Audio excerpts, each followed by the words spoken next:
Hey, so it's been a while since I've done a video and I feel kind of bad because I was going pretty strong for a while there. And then some of my videos also didn't want to upload to YouTube, so I don't know what's up with that. I'm not tech savvy, but I thought I would make a new video and talk about a sensitive topic. It's something that I think everybody could probably relate to at some point in their lives.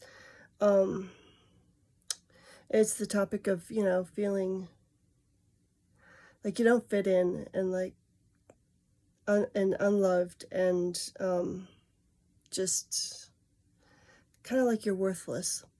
Because, I've felt that way many times in my life. I was a very shy and awkward child. I didn't really fit in much of the time. A lot of my childhood, I had no friends, and when I did have friends, it was maybe only a couple of friends, and so it was hard growing up. And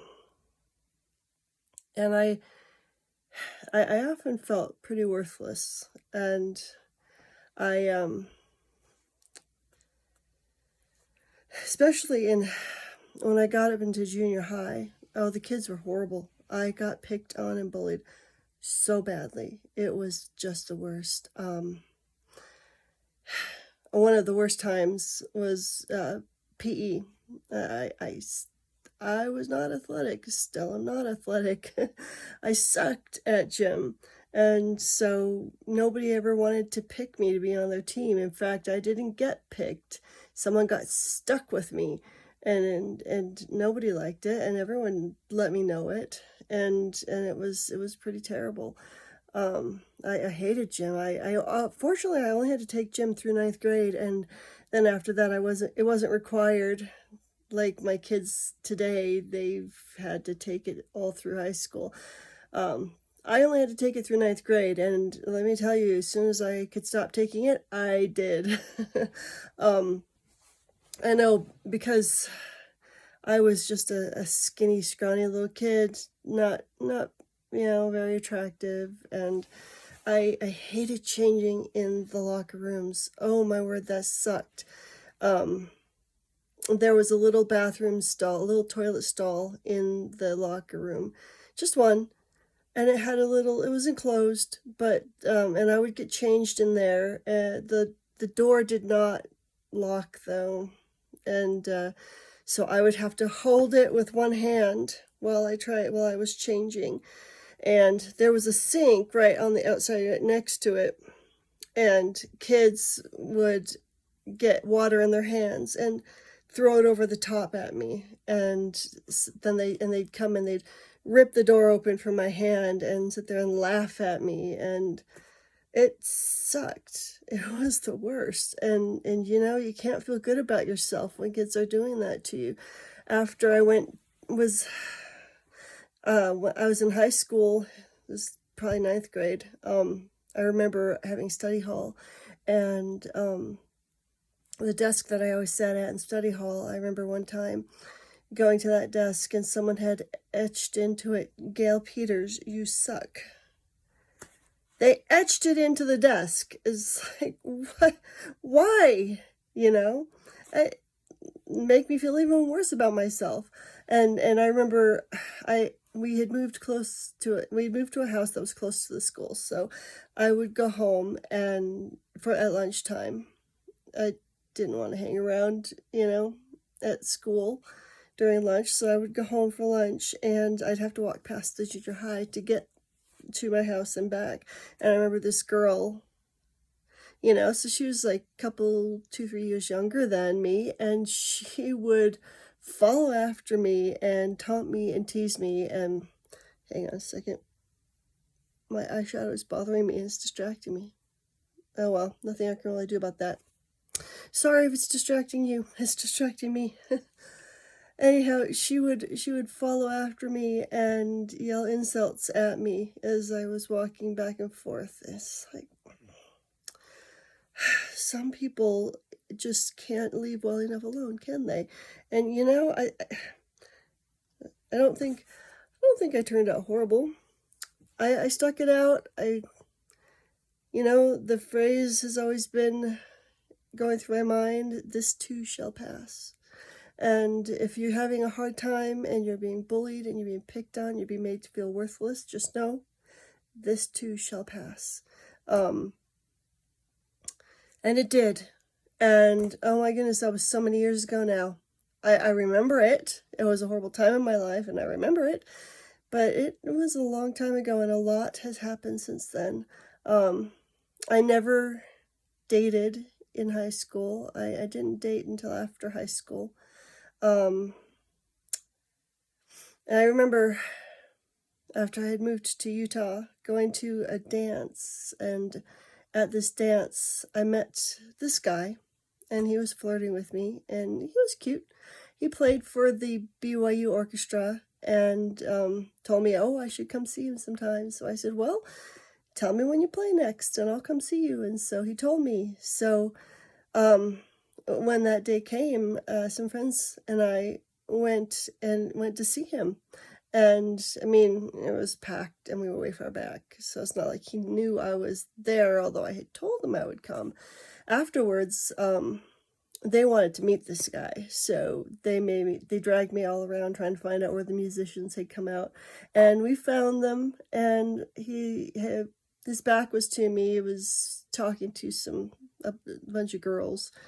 And I walked up and I tapped him on the shoulder, and he turned around and I said, hey, see, I told you I'd come.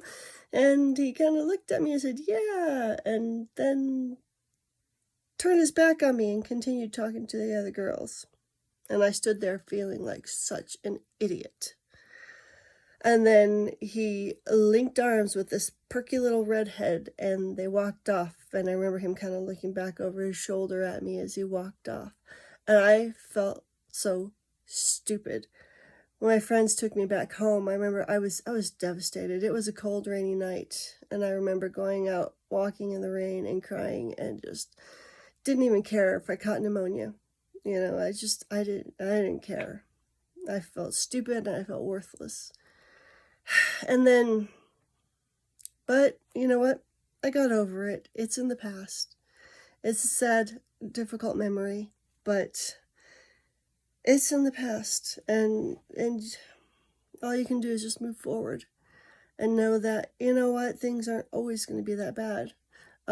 Even I got married and was married to this guy for 21 years, and we had 3 kids, and then he had an affair and decided he didn't love me anymore, and he walked out on me. And he told me straight up that if he couldn't have this girl who he'd had the affair with, that he did not want me. He made that very obvious. He was not coming back to me. He said, I mean, that's the biggest slap in the face. 21 years of marriage, and he no longer loves you and doesn't want anything to do with you. Doesn't want you back if you can't have this other person. And that was probably one of the hardest things I've ever been through in my life. I had the worst depression and anxiety I've ever had in my life. Sorry. It's still a little raw, but it was the hardest time. It's the hardest thing to feel, to hear that you're so undesirable now all of a sudden, and they don't want you back for anything. And I've felt the lowest I've ever felt, and I never knew that anxiety could physically hurt so bad, because it did. And I would sleep a lot in those months after. I would sleep so much because I just didn't want to deal with the reality of life. And so I would sleep, and then I'd wake up and the anxiety would just crush me. And it was the worst thing I've ever felt in my life.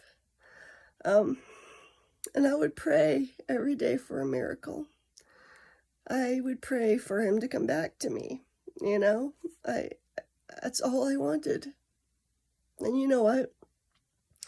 He didn't come back to me. And That's okay though, because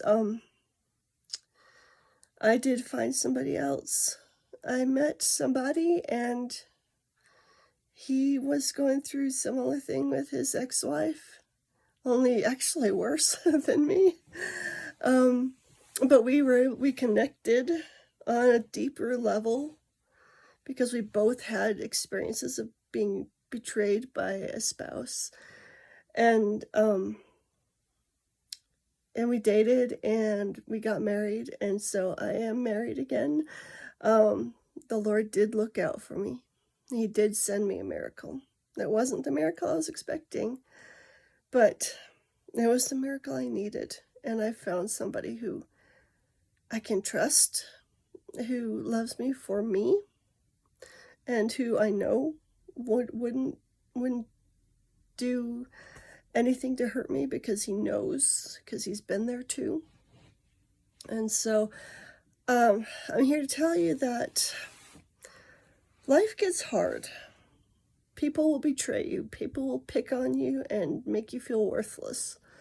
And there will be times when maybe you don't even care anymore about your own life. But I want you to know that this too when you're going through this hard thing, think this too shall pass, because it does pass. And I look back on my life and I think about all the life that I have lived, and at these various points in my life where bad things have happened and where I felt worthless, but I kept going and I kept strong, and I would pray and trust in the Lord because he does care, and he can't stop people from doing bad things to you. That's just a sad fact. He can't take away their agency and stop them, because that wouldn't be fair. And he is a fair and just God. But because he's fair and just, he does reward the righteous. And keep going. Just keep going. Push through the suckiness and the misery, and just push through, because there is light on the other side. I'm here to tell you that right now. There is light on the other side, and good things come to those who are patient and righteous and honestly seeking for those good things. And I wanted to share that with you because I felt it was important for me to share that with you. So that's me being vulnerable. Anyhow, that's all for now. Bye.